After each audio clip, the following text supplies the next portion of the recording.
আমরা জাকাতুল ফিতর হিসাবে দিতাম, আদায় করতাম, তা হচ্ছে মিন তাআমিন, খাদ্যদ্রব্য। সোআন মিন তামরিন, 100 পরিমাণ খেজুর। আও সোআন মিন শাইরিন, 100 পরিমাণ জব, আর 100 পরিমাণ কিশমিশ। তাহলে আমরা অতর হাদিস দ্বারা প্রমাণ পেলাম যে আবু সাঈদ খুদরি রাদিয়াল্লাহু তাআলা আনহু বলছেন যে আমরা রাসূল সাল্লাল্লাহু আলাইহি সাল্লামের জামানায় সাদকাতুল ফিতর হিসেবে আমরা গ্রহণ করতাম, আদায় করতাম 100 পরিমাণ খাদ্য। জি, 100 পরিমাণ খাদ্য আদায় করতাম। আমাদের খাদ্য হিসেবে ছিল কি? ছিল জব, ছিল কিশমিশ, ছিল খেজুর, ছিল। স্পষ্ট হয়ে গেল। তাহলে আমরা এতগুলো হাদিস পাচ্ছি, এটা নয় যে হাদিসগুলো তিরমিজির যে জয়ীফ হয়ে যাবে, হাদিসগুলো আবু দাউদের জয়ীফ হয়ে যাবে, হাদিসগুলো নাসাইর জয়ীফ হয়ে যাবে, এটা তো নয়। হাদিসগুলো সব বুখারীর হাদিস। জি, সুতরাং যদি আপনি খাদ্যদ্রব্য ছাড়া টাকা দিয়ে আপনি যদি ফিতরা আদায় করেন, তাহলে এটা হাদিসের বিরোধী, এটা সুন্নাতের বিরোধী। আপনি সুন্নাত মানলেন না। খাদ্য দেওয়া এটা হচ্ছে সুন্নাত। সম্মানিত উপস্থিতি, সুতরাং আমাদেরকে উক্ত হাদিসগুলো আমাদের মাথায় রাখতে হবে। তারপর হাদিস, আন আবি সাঈদ খুদরি রাদিয়াল্লাহু তাআলা আনহু قال খরাজা, আবু সাঈদ খুদরি তিনি বলছেন, কি বলছেন? যে কুন্না নুখরিজু ফি আহদি রাসূলিল্লাহ সাল্লাল্লাহু আলাইহি সাল্লাম ইয়ামাল ফিতর। আবু সাঈদ খুদরি রাদিয়াল্লাহু তাআলা আনহু বলছেন যে আমরা রাসূল সাল্লাল্লাহু আলাইহি সাল্লামের জামানায় সাদকাতুল ফিতর হিসাবে নিতাম। আমরা কি নিতাম? সোআন মিন তাআমিন। এখানে একই হাদিস, এখানেও একই হাদিস, একই কথা, যে আমরা রাসূল সাল্লাল্লাহু আলাইহি সাল্লামের জামানায় কি করতাম? জাকাতুল ফিতর হিসাবে মিন তাআমিন 100 পরিমাণ খাদ্য দিতাম। 100 পরিমাণ কি দিতাম? খাদ্য আদায় করতাম। তাহলে এই হাদিসে প্রমাণ পাওয়া গেল, এটাও বুখারীর হাদিস। জি, এই হাদিসে প্রমাণ পাওয়া গেল যে আবু সাঈদ খুদরি রাদিয়াল্লাহু তাআলা আনহু তিনি বলছেন যে আমি রাসূল সাল্লাল্লাহু আলাইহি সাল্লামের যুগে সাদকাতুল ফিতর হিসাবে আমরা আদায় করতাম মিন তাআমিন, খাদ্যদ্রব্য।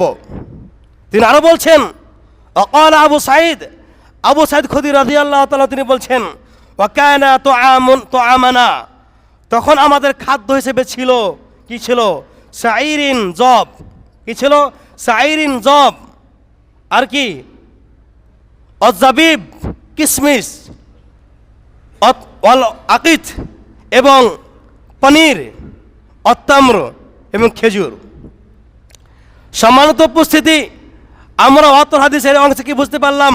ভালো করে শুনবেন যে আবু সাঈদ খুদরি রাদিয়াল্লাহু তাআলা আনহু বলছেন যে তখন আমাদের খাদ্য হিসেবে ছিল, তো আমাদের খাদ্য হিসেবে ছিল কি? ছিল শাইরিন জব ছিল। তখন আমরা, এখন যেমন আমরা ভাত খাচ্ছি, রুটি খাচ্ছি, এটা আমাদের খাদ্য হিসেবে আমরা মানে ভাত দ্বারা, রুটি দ্বারা আমাদের খিদা মিটাচ্ছি। সেই জামানায় রাসূল সাল্লাল্লাহু আলাইহি ওয়াসাল্লামের জামানায় সাহাবীগণ বা যত লোক ছিল আগের জামানায় আগের উম্মতরা, তারা খিদা মিটাতো কি দিয়ে? জব দিয়ে। আর কি দিয়ে? কিশমিশ দিয়ে। আর কি দিয়ে? পনির দিয়ে, আর খেজুর দিয়ে। তাহলে আমরা বুঝতে পারলাম সেই জামানার খাদ্য ছিল এইগুলো ছিল। অনেকে বলছে যে হাদিসে তো চালের কথা নাই। জি, বলছে যে হাদিসে চালের কথা নাই, তো চাল কোথা থেকে এলো? জি, চাল কোথা থেকে এলো? এই হাদিসে প্রমাণ করে যে আবু সাঈদ বলছেন যে তখন আমাদের খাদ্য হিসেবে ছিল। এখন আমাদের ওইগুলো খাদ্য হিসেবে আছে? আমরা এমনি খাচ্ছি ওইগুলো, পানি খাওয়ার জন্য, ইফতার করার জন্য খাচ্ছি, পানি খাওয়ার জন্য খাচ্ছি। জি, তা আমাদের খিদা মেটার জন্য আমরা কি খাই? ভাত খাই। খিদা মেটার জন্য আমরা কি খাই? রুটি খাই। এই জন্য আমাদের খাদ্য হিসেবে যা আছে এই জামানায়, যারা বড় বড় আলেম মুহাদ্দিস তিনারা বলছেন যে আমাদের এখন এই জামানায় এই বর্তমান অবস্থাতে আমাদের প্রধান খাদ্য হিসেবে যা আছে সেটাই ফেতরা দিতে হবে। আপনি যদি বলেন যে আমি মানবো না, ঠিক আপনি মানেন না, তাহলে আপনি খেজুর দেন, আপনি আড়াই কেজি করে খেজুর দেন, আপনি আড়াই কেজি করে কিশমিশ দেন, আপনি আড়াই কেজি করে পনির দেন, জি জব দেন, অসুবিধা নেই, আপনি হাদিস আমল করতে পারেন। তবে আলেম ওলামা বলছেন যে আমাদের খাদ্য হিসেবে যা আমরা খাচ্ছি প্রধান খাদ্য হিসেবে তা হচ্ছে কি চাউল, রুটি, গম।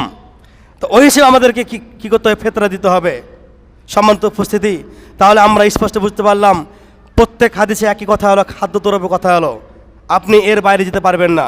আমি সদ্দাদেরকে বলবো যে আপনারা এটাকে ভারী মনে করিয়েন না, এটাই হাদিস, আপনি এর উপর আমল করবেন, এটা আপনার জন্য নেকি হবে। জি, এটা আপনার জন্য নেকি হবে, আপনি এটাকে ভারী মনে করিয়েন না। আপনি সর্দার, আপনি সমাজের মাথা, আপনাকে হাদিস মানতে হবে। আপনি হাদিস মানলে পরে যারা আপনার সমাজে রয়েছে তারাও মানবে। আপনাকে করা হতে হবে যে হাদিস যা আছে আমি তাই মানব, তাই করব। কারো মন গড়া কথা আমি নেব না। বুখারীর হাদিস কোথায় আর আবু দাউদ হাদিস কোথায়? সম্মানিত উপস্থিতি, সুতরাং আমাদের খাদ্যদ্রব্য হিসেবে ফেতরা গ্রহণ করতে হবে, ফেতরা দিতে হবে। প্রত্যেকজনকেও আমি বলবো যে মানে খাদ্যদ্রব্য দিয়ে আপনি ফেতরা আদায় করেন, তবে আপনার নেকি হবে, আপনার ফেতরা হবে। আর যদি খাদ্যদ্রব্য না দেন, টাকা দেন, তাহলে আপনার নেকি হবে না, স্পষ্ট কথা। এবার আসুন আমরা জাকাত দিই কী কারণে, ওটা বলে দিলাম। এবার জাকাতুল ফিতর আমরা কেন দিই বা কেন দিব এ সম্পর্কে হাদিস আবু দাউদ হাদিস নাম্বার 1609। আন ইবনে আব্বাস রাদিয়াল্লাহু তাআলা আনহু قال ফরাজা রাসূলুল্লাহ সাল্লাল্লাহু আলাইহি ওয়াসাল্লাম যাকাতুল ফিতর। ইবনে আব্বাস রাদিয়াল্লাহু তাআলা আনহু বলেন রাসূল সাল্লাল্লাহু আলাইহি ওয়াসাল্লাম যাকাতুল ফিতর ফরজ করেছেন। কেন? তুহরাতুল লিসাইম মিনাল লাগবি ওয়ার রাফাথি। কেন? যারা আমরা রোজা করছি, রোজা করা অবস্থায় আমাদের মধ্যে যতগুলো ভুল ত্রুটি হয়েছে, রোজা করে আমরা অশ্লীল অনাথ কথা বলেছি, অপরিজনীয় কথা বলেছি, সেইগুলো থেকে পবিত্র করার জন্য। আর কি অত আমাতল লিল মাসাকিন, এবং মিসকিনদের খাদ্য দ্রব্যের জন্য, মিসকিনদের খাদ্য প্রদানের জন্য। তাহলে আমরা অত্র হাদিস দ্বারা প্রমাণ পেলাম যে জাকাতুল ফিতর আমরা কেন দিই, কী কারণে দিই? আমরা এই জন্য দিই যে আমরা রোজা রাখা অবস্থায়